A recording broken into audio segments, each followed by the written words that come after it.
এই ভাঙড়ি আছে, ভাঙড়ি রাখবে। ভাঙড়িওয়ালা এসেছে?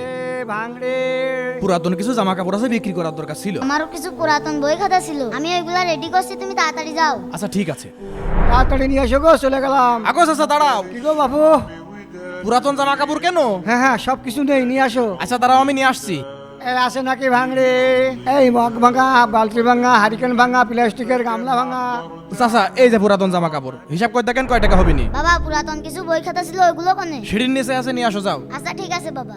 চাচা জামা কাপড় গুলো একেবারে নতুনের মতো আছে, ভালো করে দেখেন। বাবা আমি ন্যায্য দাম দেবো, কিন্তু 200 টাকার বেশি দিতে পারবো না। বাবা এই নাও। আরে নেন বইগুলো ওজন করেন। আলহামদুলিল্লাহ, আজকের ব্যবসাটা ভালোই হচ্ছে। দেখি তো কি কি বই আছে।